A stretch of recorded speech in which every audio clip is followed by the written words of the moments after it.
Okay, yesterday we had derived a formula for knowing the instantaneous charge. What is that formula? Q is equal to Q naught omega naught t. And this situation is when t is equal to 0, Q is equal to Q naught. So at any instant of time, what is the charge in the LC circuit? वो इससे मिल जाएगा, तो current भी मिल जाएगा क्या? कैसे मिलेगा? हैं? कैसे मिलेगा? I square is equal to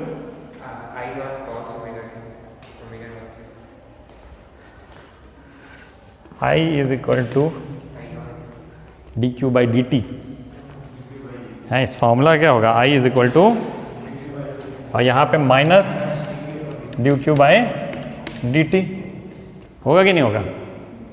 तो यहाँ पे हम ये है is equal to minus d d t of cos omega not t और क्यू नॉट बाहर आ जाएगा या क्यू नॉट अंदर रखो तो क्यू नॉट तो कांस्टेंट है ना. तो ये क्या हो जाएगा? Minus Q not cos omega T का डिफरेंशिएशन क्या होता है? Minus sign omega not T into omega naught. तो ये माइनस और माइनस प्लस हो गया तो Q naught omega not sine omega not T.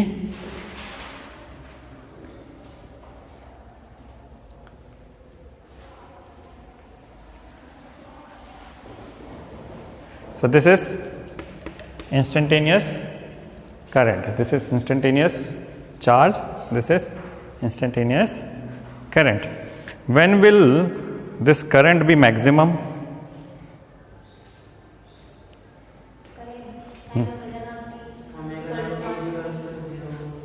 Sign omega not t is equal to 0 में तो करंट 0 हो यार. जब ये 1 होगा है ना तो करंट मैक्सिमम होगा ना. तो what is the value of I naught? Q naught omega naught, Q naught omega naught. So here I can write I naught is equal to Q naught omega naught. तो इस formula को मैं ये लिख सकता हूँ I is equal to I naught sine omega not T. लिख सकते हैं क्या इसको? क्यू नॉट ओमेगा नॉट की जगह मैं आई नॉट लिख सकता हूँ यहाँ पे. है तो this is one formula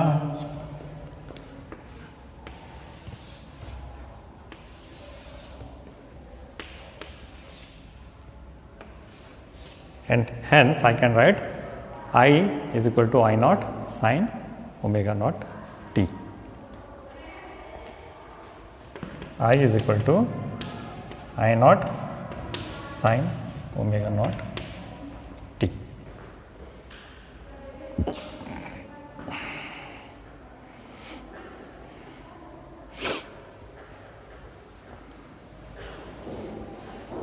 And yesterday we have discussed omega naught is equal to 1 of L C and nu naught frequency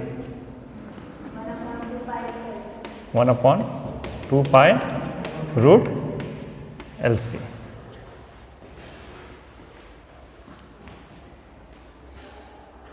clear? तो उसके बाद आपके बुक में एक एग्जाम्पल है in which you have to prove that energy at any instant of time is constant. Energy stored in this LC circuit at any instant of time is constant.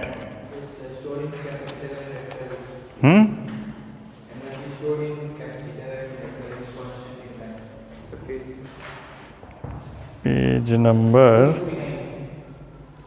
259.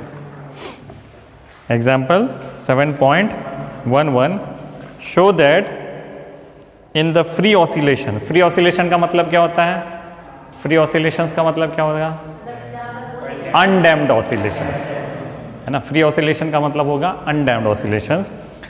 Show that in the free oscillations of an LC circuit the sum of energies stored in the capacitor and the inductor is constant in time. Okay, show करना है। कल आपको बोले तो बोले आप draw करके बताएंगे, तो ड्रॉ करके बताने में काफ़ी टाइम लग जाएगा, हम एनालिटिकल बताते हैं सब, ठीक है। वैसे तो सॉल्व करके दिए हैं आपको एग्जाम्पल, समझ में आ गया क्या सबको? देखो तो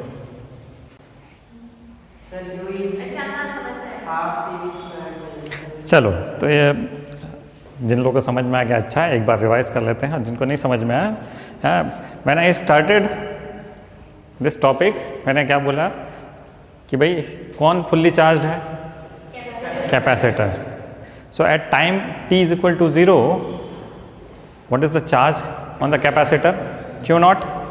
okay, so at t equal to 0, Q is equal to Q not. और जैसे जैसे टाइम बीतेगा ये Q नॉट पहले तो कम होगा, Q नॉट डिक्रीज होगा ना, तो उस डिक्रीज होने के कारण में करंट बहेगा उसके सर्किट के अंदर। तो करंट जब the quantity of the magnitude of current increases when the charge on the capacitor decreases. Minus अब समझ में आया? क्यों माइनस है? क्योंकि चार्ज डिक्रीज हो रहा है तभी करंट बढ़ रहा है ना। So at any instant of time what is the energy stored in capacitor? हाँ, तो उसको मैं अगर at any instant of time को मैं उसको बोलूँगा UC, है ना। At any instant of time what is the energy stored? UC is equal to half at that instant उस कैपेसिटर में चार्ज कितना है? Q, सब उसको बोल देते हैं Q square upon C, and C is constant, C तो चेंज नहीं होगा, ठीक है। ये समझ में आ गया?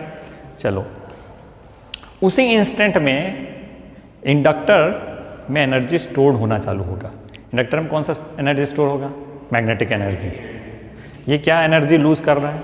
Electrostatic energy. ये इलेक्ट्रोस्टैटिक एनर्जी लूज करेगा और इंडक्टर में मैग्नेटिक एनर्जी स्टोर होना चालू होगा। तो उसमें जो एनर्जी स्टोर होगा उसको मैं लिख देता हूँ UL, it will be half LI square, है ना। I is the current at that instant of time, जिस टाइम की बात कर रहे हैं उस इंस्टेंट में। अब according to the law of conservation of energy, इन दोनों एनर्जी को मैं अगर ऐड करता हूँ तो ये कांस्टेंट होना चाहिए eight any instant of time. यही तो बोलता है ना, है ना। अगर इन दोनों को मैं जोड़ता हूँ, half Q square upon C plus half LI square, तो वो कांस्टेंट होना चाहिए। तो मैं बोला UC plus UL is equal to constant. Okay, तो मैं यहाँ पे Q की value at any instant of time हमने अभी अभी थोड़ी देर पहले निकाला, क्या है? Q not sine Q not cos omega t, है ना, यही है। तो अपन अगर मैं इसको यहाँ पे लिखता हूँ is equal to half Q square upon C plus half LI square. तो यहाँ पे मैं पहले लिखना पड़ेगा Q का फॉर्मूला, ये आपको मालूम है, चलो लिख देता हूँ। Q is equal to Q not cos omega not t, है ना, और साथ में I का भी लिख देता हूँ, I is equal to Q not omega not sine omega not t, ठीक है। तो ये U total is equal to half Q not square cos square omega t upon C, ठीक है, सही रख दिया मैंने, प्लस हाफ एल, और ये क्या हो गया, Q naught square omega naught square sine square omega not T. ठीक है, अब इसको मैं अगर ओमेगा नॉट का वैल्यू डाल देता हूं वहां पे, ओमेगा नॉट क्या है, ओमेगा नॉट 1/√LC है ना, omega not is equal to 1/√LC। तो वहाँ पे क्या हो गया, अगर मैं वहाँ पे ओमेगा नॉट स्क्वायर 1/LC हो जाएगा, होगा कि नहीं, और L और L कैंसिल हो गया तो ये 1/C हो गया क्या। ठीक, तो मैं यहाँ पे फिर से UT लिखता हूँ, आराम से चलेंगे, आपको पूरा समझ में आना चाहिए। ठीक है, इसको थोड़ा ऊपर लिखते हैं, ये कितना हुआ, Q naught square cos square omega not T, omega naught है, और ये C। ठीक है, पूरा आ गया, सारे टर्म आ गए इसमें, plus half L into 1/LC omega naught square यानी 1/LC Q naught square sine square omega not T. सारे टर्म्स आ गए, ये खेल गया, ये कट गया। अब देखो 1/2C 1/2C कॉमन है क्या, क्यू नॉट स्क्वायर कॉमन है क्या, तो मैं लिख देता हूँ यहाँ पे 1/2C क्यू नॉट स्क्वायर।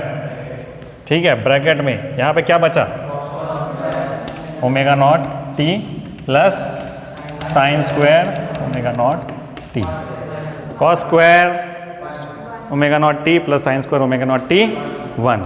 तो U total is equal to 1/2 Q naught square upon C। This is the maximum energy stored in the capacitor, है कि नहीं, है कि नहीं। यही तो, यहीं से तो चालू किए थे, यहीं से तो T = 0 अगर क्यू नॉट है तो total energy stored in the capacitor कितना है, half Q naught square upon C। और यही किसी भी इंस्टेंट ऑफ टाइम में अगर मैं इसको जोड़ देता हूं तो कितना आता है, half Q naught square upon C, है ना। अगर इंडक्टर की एनर्जी और कैपेसिटर की एनर्जी में जोड़ देता हूं तब भी इतना ही आ रहा है, तो it is a constant. Is this understood by everybody, कोई डाउट नहीं है इसमें, ओके। चलो अब क्या है, नेक्स्ट में एनालॉजी है, नहीं ट्रांसफार्मर नहीं, इसके बाद हम न्यूमेरिकल करेंगे, लेकिन इसमें एनालॉजी क्या है, नेक्स्ट टॉपिक, कि भाई ये जो है ऑसिलेशन है, अगर इसको मैकेनिकल SHM से मैं कंपेयर करूं स्प्रिंग और मास से, तो जैसे यहाँ पे ओमेगा है तो वहाँ पे क्या है उसका मैकेनिकल में, जैसे कि हम बोले कि भाई यहाँ पे डिस्प्लेसमेंट जो मैकेनिकल SHM है उसमें डिस्प्लेसमेंट है, तो यहाँ पे उसके बराबर कौन सी क्वांटिटी है, चार्ज। क्या है, चार्ज। अगर मैं दोनों इक्वेशन को साइड बाय साइड कंपेयर करता हूँ तो क्या मिलता है मुझे, ठीक है। तो बहुत जल्दी से उसको समझते हैं।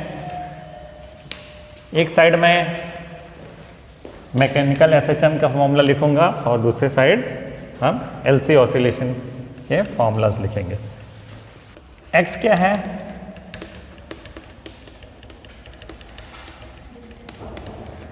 फ्रॉम द ओरिजिन, हम स्प्रिंग सिस्टम की बात करते हैं तो x is the displacement, maximum x will be called the amplitude. क्या बोलेंगे उसको, एम्पलीट्यूड। तो इसका फॉर्मूला क्या हो गया, d² x upon dt² plus omega naught x is equal to 0। ये फॉर्मूला है क्या, omega naught square sorry is equal to 0। इसको अगर हम इससे कंपेयर करते हैं तो d² upon dt² plus 1/LC Q is equal to 0। है ना, और यहाँ पे Q क्या है, चार्ज। ठीक है, तो इससे रिलेटेड सारे आप अब देखते हैं कि यहाँ पे जो मास है, यहाँ पे मास जो है उसका एनालॉगस क्वांटिटी यहाँ पे क्या है, मास क्या होता है, इनर्शिया, है ना। It will what it will try to do, it will try to oppose the force. Mass क्या करता है, it will try to oppose the force. तो यहाँ पे जैसे मास है m, तो उसका काम इधर पे कौन सा करेगा, क्या चीज करेगा, इंडक्टेंस L। ठीक है, और यहाँ पे जैसे वेलोसिटी है, वेलोसिटी इज dx/dt, है ना।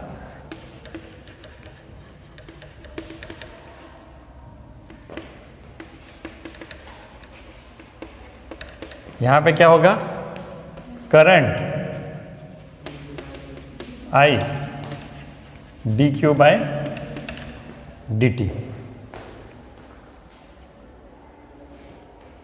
यहाँ पे स्प्रिंग कांस्टेंट या फोर्स कांस्टेंट K है ना,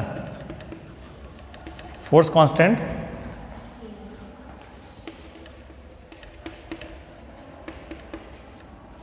तो यहाँ पे इनवर्स कैपेसिटेंस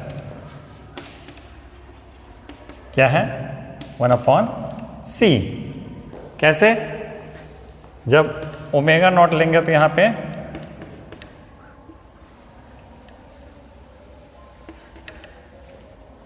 √k/m आता है।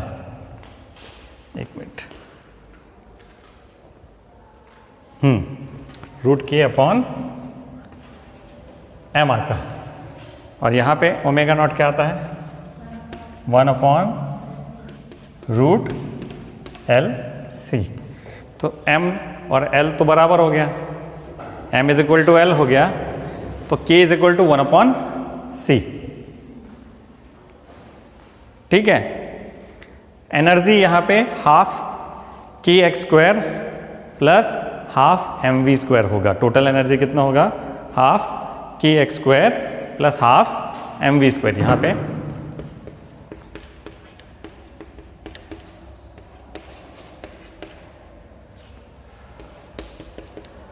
और यहाँ पे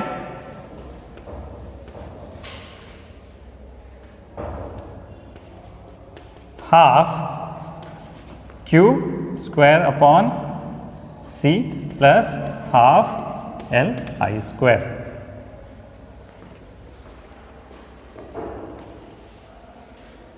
तो ये एनालॉजी है। ठीक है,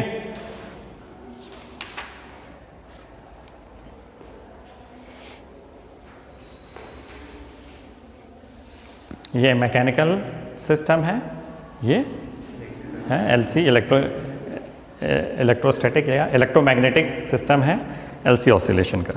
ठीक है, क्वेश्चन करें। अगर मैं इसको कंपेयर करता हूँ, है ना, ये जो ये इक्वेशन मिला हमको, है ना, ये SHM का इक्वेशन है और ये LC ऑसिलेशन का इक्वेशन है। हम इन दोनों को जब कंपेयर करते हैं तो यहाँ पे क्या हो रहा है, किसको डिफरेंशिएट, डबल डिफरेंशिएट हुआ है, x डिस्प्लेसमेंट, जबकि यहाँ पे क्या डबल डिफरेंशिएट हुआ है, चार्ज। तो दैट इज एनालॉगस। एनालॉगस का मतलब इसके बराबर, अगर इलेक्ट्रिकल सिस्टम है तो इसके बराबर क्या है, कौन सी क्वांटिटी है, फोर्स कांस्टेंट K के बाद क्या है, ये एंगुलर फ्रीक्वेंसी। ओमेगा नॉट क्या है, एंगुलर फ्रीक्वेंसी, ये भी एंगुलर फ्रीक्वेंसी।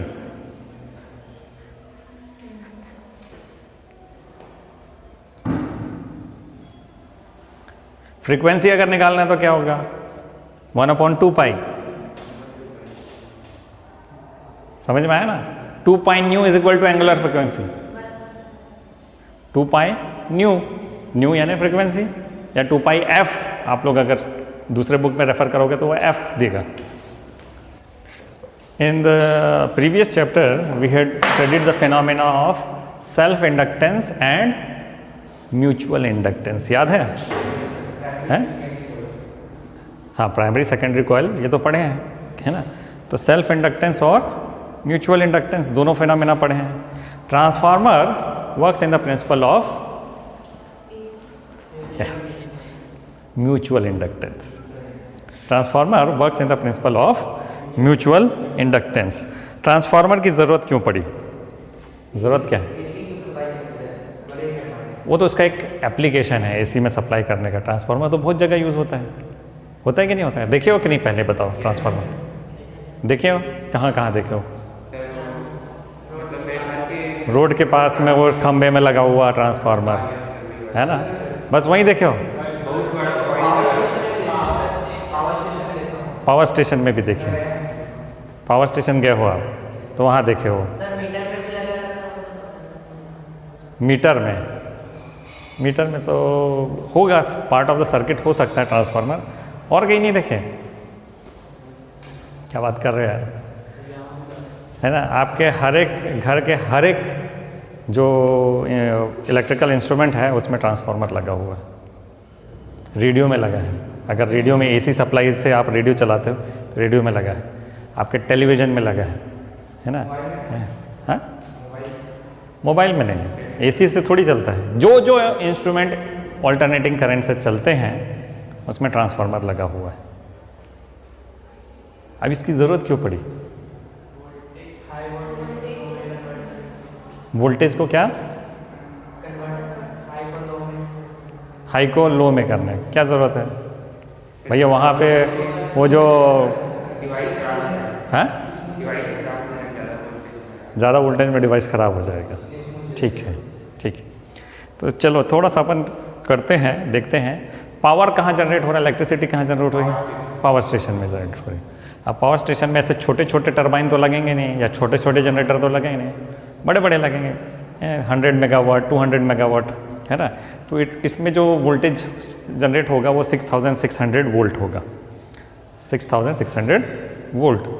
तो वो डायरेक्ट आप किसी बल्ब में लगाओगे तो सुबह बल्ब का क्या होगा? 6000. वो तो नहीं लगा सकते. ठीक है, नहीं लगा सकते. तो इसका मतलब क्या है? इतने वोल्टेज को हम यूज़ नहीं कर सकते, तो हम उसको वोल्टेज को कम करना है. वोल्टेज को कम करना है तो उसके लिए हम डिवाइस को लगा लिए ट्रांसफार्मर. लेकिन क्या होता है कि जब पावर ट्रांसमिशन होता है यानी एक जगह से दूसरी जगह, तो उसमें अगर मैं लो वोल्टेज में पावर ट्रांसमिट करूँगा, लो वोल्टेज यानी हाई करंट, तो हाई करंट में अगर पावर ट्रांसमिट हो रहा है वो केबल के थ्रू, तो अगर केबल का जो रेजिस्टेंस है उसके अक्रॉस पोटेंशियल ड्रॉप हो जाएगा. रेजिस्टेंस है तो पावर खाएगा कि नहीं खाएगा? अगर कितना भी अच्छा आप कंडक्टर लिया हो तो उसमें कुछ ना कुछ तो रेजिस्टेंस होगा. वो पावर कंज्यूम करेगा. कैसे? In the form of heat होगा ना. तो जो पावर मैंने बनाया वो तो यहाँ एक पॉइंट से दूसरे पॉइंट में भेजते भेजते ही आधा ख़त्म हो गया. पावर I²R हो गया. होता कि नहीं? I²R ख़त्म हो गया. यानी मैं यहाँ से 100 वाट भेजा था, वहाँ पहुँचते पहुँचते 20 वाट ही पहुँचा, 80 वाट तो ख़त्म हो गया. तो क्या करना है?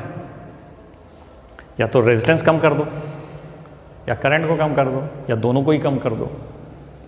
आपके जो सोर्स है उसका या तो रेजिस्टेंस कम कर दो, या करंट कम कर दो, या दोनों को ही कम कर दो. जितना कम करोगे उतना आपको लॉस कम होगा. लॉस तो होगा ही, ट्रांसमिशन लॉसेस होते हैं एक पॉइंट से दूसरे टाइम पे, क्योंकि ऐसा कोई कंडक्टर नहीं है जिसका रेजिस्टेंस 0 हो एट एनी टेम्परेचर. सबसे बढ़िया कंडक्टर होता है कॉपर. है कॉपर सबसे बढ़िया है. सबसे बढ़िया कॉपर है. हाँ, गोल्ड भी है. गोल्ड भी अच्छा कंडक्टर होता है, लेकिन उसमें भी रेजिस्टेंस होता है और टेम्परेचर डिपेंडेंट होता है. अगर भैया 40 डिग्री C है तो उसका रेजिस्टेंस चेंज हो जाएगा. हाँ, एल्यूमिनियम होता है, कॉस्ट के कारण होता है ना. अभी जैसे हम लोगों ने आपके वो मीटर ब्रिज और व्हीटस्टोन ब्रिज में कौन सा वायर यूज़ करते हैं? कॉपर तो यूज़ ही नहीं करते हैं, है, मैंगनीन कॉन्स्टेंटन, ये सब यूज़ करते हैं। क्यों यूज़ करते हैं?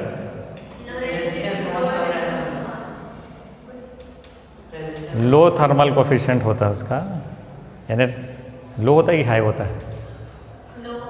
हाँ, लो थर्मल, यानी टेम्परेचर चेंज होगा तो इसके रेजिस्टेंस में कोई फ़र्क ज़्यादा कुछ पड़ता नहीं है ना, तो इसलिए यूज़ करते हैं। कॉपर है बहुत महंगा, कॉपर महंगा है, प्लस आप जो केबल है जिससे ट्रांसमिशन कर रहे हो उसको भारी भरकम तो नहीं बना सकते ना, क्योंकि अगर रेजिस्टेंस कम करना है तो उसका एरिया ऑफ क्रॉस सेक्शन बढ़ा दो, rho L by A. Length तो कुछ कर नहीं सकते, लेंथ तो जितना दूर आपका घर है उतने दूर तक तो तार जाएगी ही जाएगी ना, तो क्या कर सकते हैं, एरिया ऑफ क्रॉस सेक्शन बढ़ा दो। एरिया ऑफ क्रॉस सेक्शन अगर बढ़ गया तो रेजिस्टेंस कम हो जाएगा, लेकिन कितना बढ़ा दोगे? बहुत ज़्यादा तो नहीं बढ़ा सकते, तो रेजिस्टेंस में ज़्यादा खेलने लायक बचा नहीं है अपने पास। कुछ मटेरियल है और कुछ एरिया ऑफ क्रॉस सेक्शन है, बहुत ज़्यादा उससे आप नहीं कर सकते हैं। तो किस पे कर सकते हैं? करंट पे कर सकते हैं। करंट को जितना कम करो उतना अच्छा है कि नहीं। तो पहले हम जो ट्रांसफार्मर होता है, its function is either to increase the voltage और डिक्रीज द वोल्टेज। लेकिन जब मैं वोल्टेज इंक्रीज करूंगा तो उसके करस्पॉन्डिंग करंट डिक्रीज हो जाएगा, या अगर मैं डिक्रीज करूंगा तो उसके करस्पॉन्डेंट करंट इंक्रीज हो जाएगा। P is equal to VI होता है कि नहीं। तो ट्रांसफार्मर is a device which converts high voltage low current into low voltage high current और वाइस वर्सा। ये समझ में आया? It works in the principle of mutual inductance. So a transformer is an electrical device for converting an alternating current at low voltage into that of high voltage or vice versa. If it increases the input voltage, it is called step up transformer. अगर input voltage को बढ़ा देता है तो उस transformer को क्या बोलेंगे? Step up transformer. प्लीज़ याद रखिए, इनपुट वोल्टेज अगर 5 वोल्ट है और ट्रांसफार्मर से आउटपुट जो आ रहा है वो 5000 वोल्ट है, तो ये किस टाइप का ट्रांसफार्मर हुआ? स्टेप अप, यानी इनपुट वोल्टेज को इसने बढ़ा दिया। समझ में आया? तो इसको 5 वोल्ट का 5000 वोल्ट कर दिया, तो ये स्टेप अप है। If the input voltage is reduced तो उसको क्या बोलेंगे? स्टेप डाउन है। And if it decreases the input voltage it is called step down transformer. अब ये जो है, यानी यहाँ पे अगर म्यूचुअल इंडक्टेंस हो रहा है तो इसमें कितने नंबर ऑफ कॉइल्स कितने होने चाहिए? हाँ वो तो हाँ ठीक है, 2n भी बोल रहे हो, सही बोल रहे हो।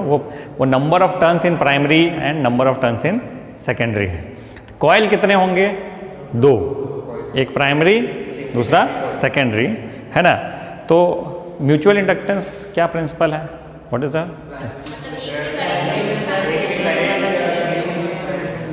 It again works in the principle of electromagnetic induction. Change in flux induces EMF. Change in flux, हाँ, प्रिंसिपल ऑफ म्यूचुअल इंडक्शन चाहे वो प्राइमरी सेकेंडरी हो या प्राइमरी हो, what is the principle? Change in magnetic flux induces an EMF। यही है ना। अगर एक ही कॉइल है तो उसमें सेल्फ इंडक्टेंस होगा, और 2 कॉइल हैं तो म्यूचुअल इंडक्टेंस। तो यहाँ पे चेंज इन फ्लक्स कहाँ पे होना चाहिए? प्राइमरी में। और वो जो जितना पूरा का पूरा फ्लक्स है it should be transferred into secondary. अगर पूरा का पूरा फ्लक्स उसके अंदर नहीं गया तो लॉस हो जाएगा, फ्लक्स लॉस। क्या हो जाएगा? है ना। यानी कि सपोज एक कॉइल है, ये फ्लक्स जनरेट कर रहा है। फ्लक्स का मतलब क्या है? Number of magnetic field lines passing through this coil, है ना। तो ये शायद ऐसा अगर मैं बोलता हूँ, यहाँ एक दूसरे पे क्रॉस कर रहा है, ऐसा होता नहीं है ना, मेरे ड्रॉ करने पे गलती है। तो ये फ्लक्स लाइंस हो रहे हैं, ठीक है। तो ये प्राइमरी है और इधर पे मैं सेकेंडरी करता हूँ, तो अगर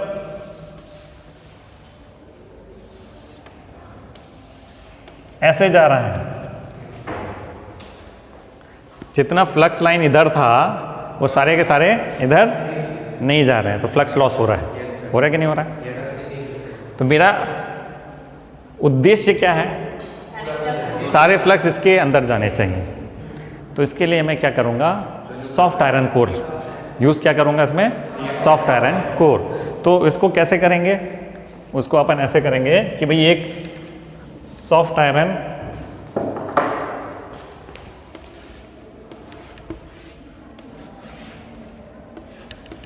कोर बना देंगे, ठीक है, और इधर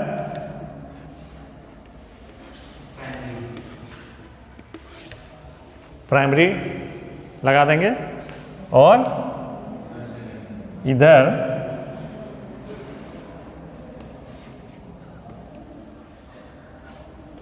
है ना, और इधर मैं लगा दूंगा एसी सोर्स, है ना, जिसका ईएमएफ है E1, ठीक है ना, E1। सपोज मैं यहाँ पे जो number of turns in this primary coil है उसको बोल देता हूँ N1 and the current flowing through this is I1। Okay, so because this alternating source the current is changing periodically, current change हो रहा है ना, एसी सोर्स है तो it will create a magnetic flux here, induce an EMF, then it will induce an EMF here, है ना। तो वो जो इंड्यूस ईएमएफ है वो सेल्फ इंडक्टेंस वाला रहेगा, वो जो ईएमएफ इंड्यूस हुआ वो सेल्फ इंडक्टेंस वाला है। लेकिन इसके अंदर जो मैग्नेटिक फ्लक्स जनरेट हो रहा है वो पूरा का पूरा इससे पास भी हो रहा है। कैसे? सॉफ्ट आयरन कोर से it is passing through soft iron core. Okay, तो सेम फ्लक्स जो है इसके थ्रू भी पास हो रहा है। जब इसके थ्रू पास हो रहा है तो इसके अंदर में एक ईएमएफ जनरेट हो रहा है ना। और वो ईएमएफ कब होगा? जब मैं ये मान के चलूँगा कि दिस इज ओपन सर्किट, यानी इसमें कोई लोड नहीं लगा है अभी। तो इसमें जो ईएमएफ जनरेट हो रहा है उसको मैं बोल देता हूँ E2, और मैं ये बोल देता हूँ कि नंबर ऑफ टर्न्स जो हैं N2, और अगर जब मैं इसको सर्किट क्लोज करूँगा तो इसके अंदर एक करंट बहेगा जिसको मैं बोल देता हूँ I2।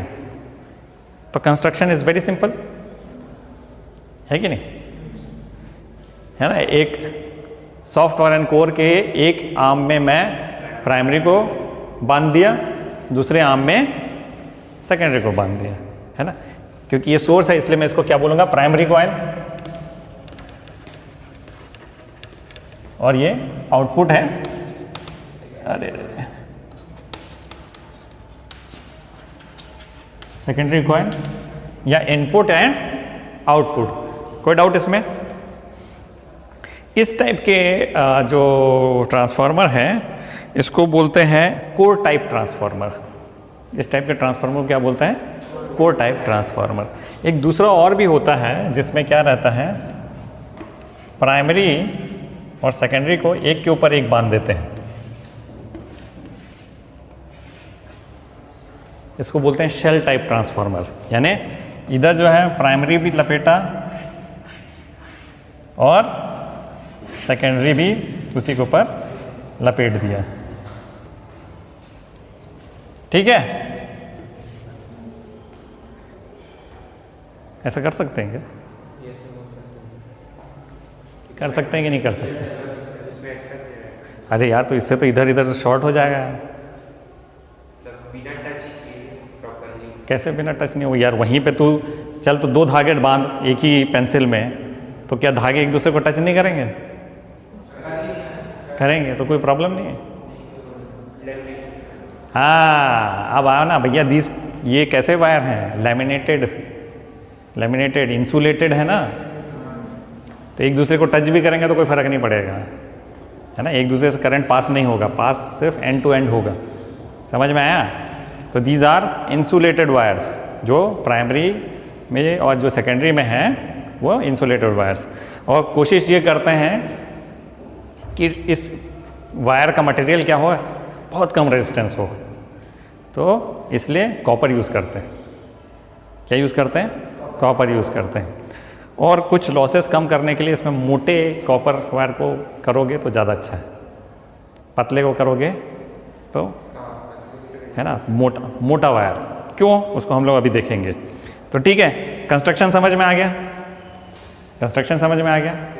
प्रिंसिपल, प्रिंसिपल क्या है?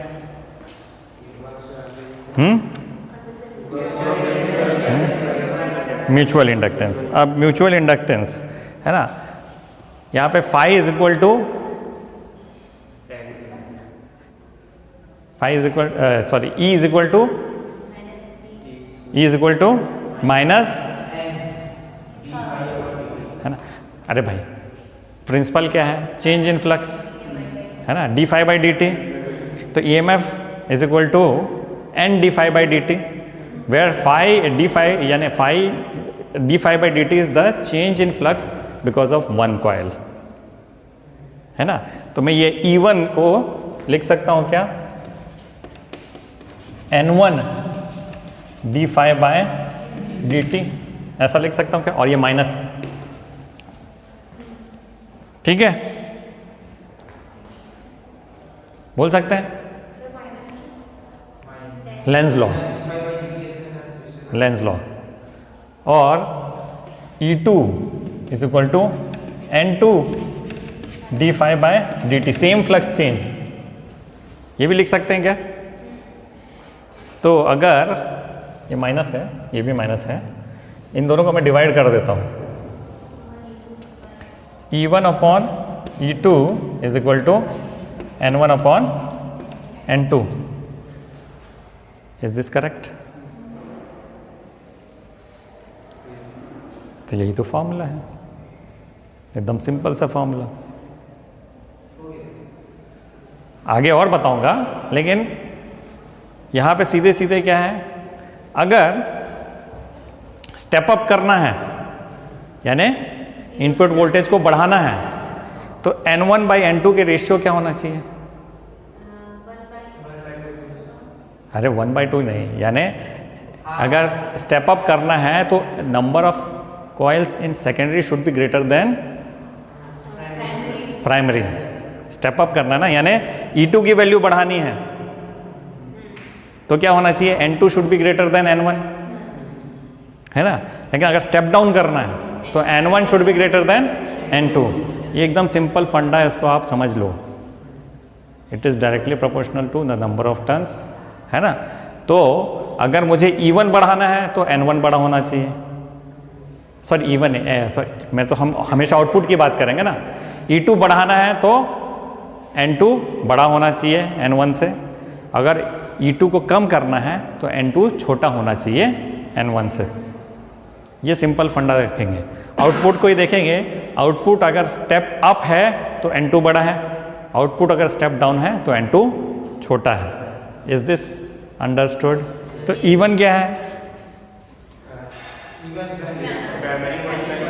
EMF। ये सोर्स EMF है कि इंड्यूस्ड EMF है? इंड्यूस्ड EMF है। अच्छा, क्यों प्राइमरी में इंड्यूस नहीं होगा? प्राइमरी में होगा, फिर सेकेंडरी में होगा। तो E1 is the induced EMF in the primary coil, ठीक है। सपोज, अच्छा, वो इक्वल टू सोर्स EMF हम कैसे होगा ये हम बता रहे हैं, क्योंकि हमने कुछ एजम्पशन लिए हैं उसके कारण में होगा। अगर वो एजम्पशन नहीं लेंगे तो ये सोर्स EMF को मैं E बोलता हूँ, सपोज सोर्स EMF को E बोलता हूँ, इसके कारण में एक इंड्यूस EMF होगा प्राइमरी कॉइल में E1। Okay, now this E will be equal to E1 plus I1R, where R is the resistance of the primary coil। समझ में आया, है ना। यानी अगर मैं बोलता हूँ कि भाई सोर्स में मैंने कितना EMF दिया, सोर्स से कितना दिया E, और E1 जो है इंड्यूस हुआ कॉइल 1 में, है ना, तो टोटल EMF क्या हो गया? E1 plus I1R। I1, if I1 is the current flowing through the primary, तो R is the resistance of the coil। तो हमने क्या बोला, ये क्या सबसे पहला एजम्पशन माना कि भैया जो current and resistance of the primary is negligible, very small current is flowing through it, है ना। तो आपके बुक में आप देखोगे, बुक तो लाते नहीं हो तो मैं पढ़ देता हूँ, हाँ लाया है ना। तो 3 अजम्पशन है, 3 मेजर अजम्पशन है उसमें, देखो तो मिला क्या आपको, है ना। पेज नंबर 261 पहला पैराग्राफ, है ना। The primary resistance and the current are small, ठीक है, ये पहला है। तो primary resistance and current are small. तो suppose E is equal to E1 plus I1 R। अब ये R जो है ये बहुत स्मॉल है, अगर बहुत स्मॉल है तो ये मैं बोल सकता हूँ कि ये पूरा का पूरा हटा दे सकते हैं। तो फिर क्या होगा, ये सोर्स EMF है is equal to induced EMF। माना ही गया, ये यहाँ पे माना है, देखोगे पेज नंबर 260 में कि देन द इंड्यूस्ड EMF और voltage ES in the secondary with NS, ये नहीं यहाँ पे, हाँ, but EP is equal to VP, देखो लिखा है क्या, EP is equal to VP 260 page number में, EP is equal to VP. If this were not so, the primary current would be infinite since the primary has zero resistance, है ना। तो if the secondary is an open circuit current, वो ठीक है, उतना वो आगे पढ़ेंगे। तो आपने क्या मान लिया कि भैया जो सोर्स EMF है it is equal to the induced EMF in the primary। क्या मान लिया, source EMF is equal to the induced EMF in the primary, first assumption, है ना। अच्छा, ये नहीं मानेंगे तो क्या होगा, जो induce EMF will be less than the source EMF, क्योंकि इतना माइनस हो जाएगा I1R, इतना माइनस हो जाएगा सोर्स EMF से, ठीक है। सेकेंड अजम्पशन क्या बोलता है, जितना भी फ्लक्स डेवलप हो रहा है इसके अंदर प्राइमरी में, वो सब का सब इसके अंदर जा रहा है, यानी कोई फ्लक्स लॉस नहीं हो रहा है। इसको बोलेंगे आइडियल ट्रांसफार्मर। क्या बोलेंगे इसको, आइडियल ट्रांसफार्मर, यानी जितना फ्लक्स यहाँ पे डेवलप हुआ उतना फ्लक्स यहाँ पे आ गया, ठीक है। कई बार क्या होता है, नहीं होता है, तो हम लोग ये जो हाई परमिएबिलिटी वाला मटेरियल यूज़ करते हैं, इसमें सॉफ्ट आयरन कोर यूज़ करते हैं। सॉफ्ट आयरन कोर में परमिएबिलिटी बहुत हाई है, तो ये मैग्नेटिक फील्ड लाइंस को इधर उधर जाने नहीं देगा, सबको अपने थ्रू पास करवाएगा, सबके अपने थ्रू पास कराएगा। तो ऑलमोस्ट 95 to 99% मैग्नेटिक फ्लक्स इसके थ्रू पास हो जाता है। आइडियल में 100% होगा। Is this understood? तीसरा एजम्पशन क्या बोलता है, सेकेंडरी करंट इज स्मॉल, ठीक है। ये 3 एजम्पशन लेते हैं, उसके बाद में हमने निकाला, हाँ, फाई और d∅dt, है ना। तो इसका E1 विल बी, अगेन मैं फिर से लिख रहा हूँ, minus N1 d∅dt and same flux is going here. तो E2, मैं E1 E2 से बोल रहा हूँ, आप उसको EP ES भी बोल सकते हो, है ना, ये आपके ऊपर में है ना, आप जैसा चाहो वैसा बोल सकते हैं। मैं E2 मानता हूँ, 1 का मतलब प्राइमरी और 2 का मतलब सेकेंडरी, है ना। तो minus N2 d∅dt and I can divide this both, तो हो जाएगा E1 अपॉन E2, या E2 अपॉन E1 है क्या, नहीं, यहाँ पे E2 अपॉन E1 लिखा है ना, VS अपॉन VP लिखा है ना, VS अपॉन VP। आप कुछ भी करो आएगा तो वैसा ही, E2 upon E1 is equal to N2 upon N1। आप जब N2 अपॉन N1 लिखोगे तो इसको बोलते हैं ट्रांसफॉर्मेशन रेशियो। क्या बोलते हैं इसको, this is transformation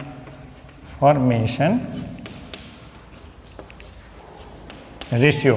this will decide that this transformer is step up और स्टेप डाउन, ठीक है। तो N2 upon N1, if it is greater than 1, it is step up transformer. N2 upon N1, if it is greater than 1, it is step up transformer, है ना, and if it is less than 1 it is step down transformer. ठीक है, कोई doubt? अगर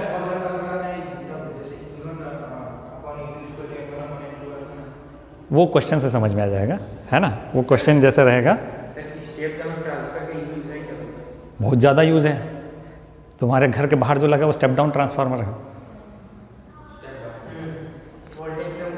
ना। आपके घर में कितना वोल्टेज आता है? 220 वोल्ट। इन तारों में जो है 440 चलता है ना, और 440 जिस ट्रांसफार्मर से आया वहाँ 11,000 है ना, और जो, हाँ जी 11,000 वोल्ट है ना, वहाँ पे 11,000 है। ये जो आया है ये 440 को 220 में कन्वर्ट कर रहा है, ठीक है। इस पे जो आ रहा है वो 11,000 को 440 में कन्वर्ट कर रहा है ना। नहीं, पावर स्टेशन से नहीं आ रहा है, पावर स्टेशन में आता है 33,000 में, 33,000 में आता है। लेकिन जो पावर लाइन है उसमें 1 लाख कुछ होता है।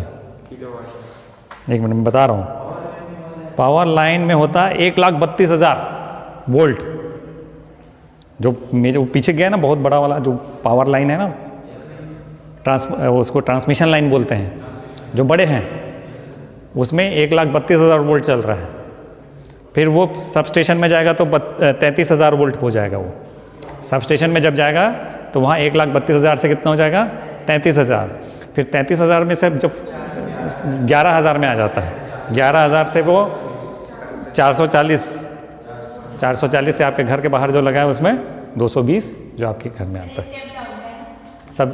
हाँ देखो, पहला वाला जो है, चलो मैं बताता हूँ, अब ट्रांसमिशन लाइन से ही बताते हैं। जहाँ जनरेशन हो रहा है वहाँ है 6,600 वोल्ट में जनरेट होता है। वहाँ कितना वोल्टेज जनरेट होता है? 6,600। बिकॉज ट्रांसमिशन लॉस ना हो करके वो 6,600 के बाहर जो सबस्टेशन है उसको स्टेप अप करता है। क्या करता है? स्टेप अप 1,32,000 में कन्वर्ट कर देता है। 1,32,000 से वो ट्रांसमिशन लाइन से ट्रेवल करता है ना। फिर वो सब स्टेशन में आता है तो स्टेप डाउन होता है, उसके बाद स्टेप डाउन होता है, फिर स्टेप डाउन होता है और घर में आता है तो स्टेप डाउन मिलता है। Is this clear? उसको डिस्कस करेंगे अभी इसको समझिए। ओके, नाउ एक चीज़ है power, P is equal to VI। अभी हम VI मानते हैं, इसके लिए P is equal to VI। That means the product of voltage and current is power, and power is per unit energy। क्या होता है? energy per unit time is power, है ना, energy per unit। अब because energy is conserved तो हम ये भी मान के चलते हैं कि power is also conserved, है ना। हम ये मान के चल रहे हैं कि इसमें कोई एनर्जी लॉस नहीं हो रहा है, इस ट्रांसफॉर्मेशन में कोई एनर्जी लॉस नहीं हो रहा है। तो इसका मतलब क्या है? अगर I1 is the current flowing through primary and I2 में अगर मैं लोड लगा दिया कोई तो करंट फ्लो होगा, है ना, तब एनर्जी कंजर्व होगा। That means E1 I1 is equal to E2 I2।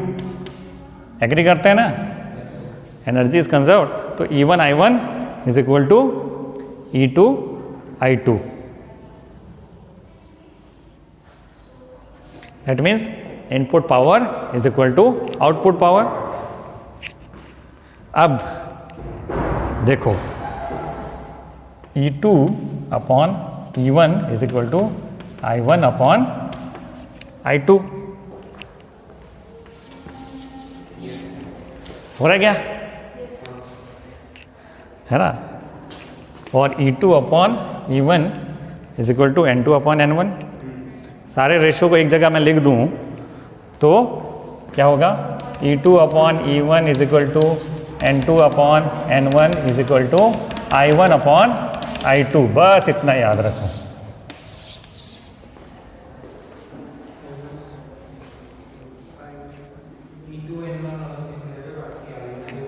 है ना। अगर मैं सेकेंडरी का वोल्टेज बढ़ा रहा हूँ तो उसी रेशियो से करंट भी कम हो जाएगा। E2 का वोल्टेज बढ़ा रहा हूँ तो सेकेंडरी का करंट कम हो जाएगा। ये बार बार बता रहा हूँ मैं, है ना। जब हम वोल्टेज बढ़ाते हैं तो उसका करंट कम हो जाता है, क्योंकि रेशियो सेम रहेगा, पावर सेम रहेगा। समझ में आया?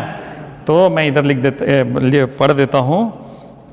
Assuming the transformer to be ideal so that there are no energy losses, energy loss नहीं हो रहा है, therefore input power will be equal to output power, or E1 I1 is equal to E2 I2, where I1 and I2 are the currents in the primary and secondary. So this is the ratio. Thus a step up transformer steps up the voltage but steps down the current.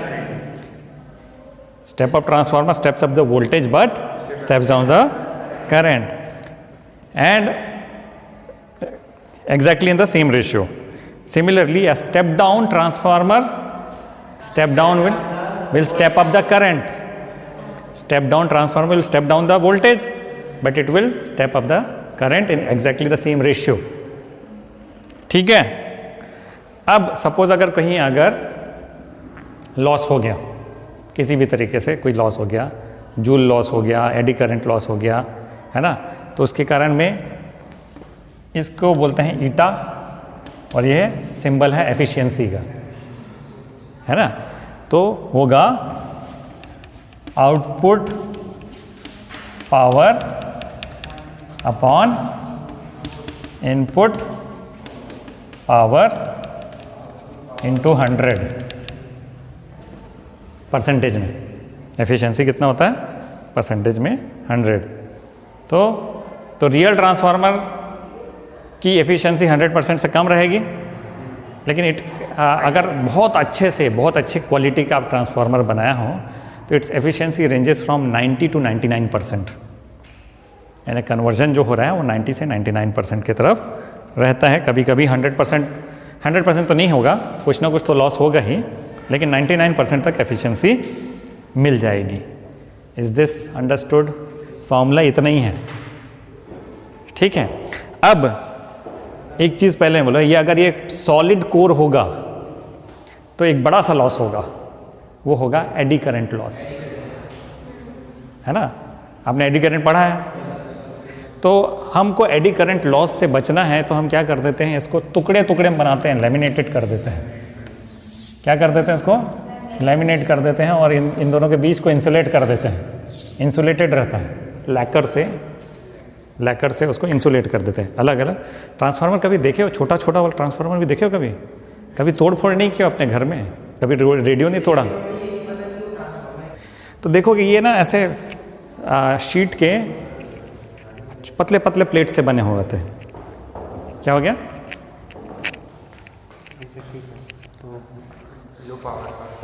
अच्छा, तो जल्दी करना पड़ेगा, है ना।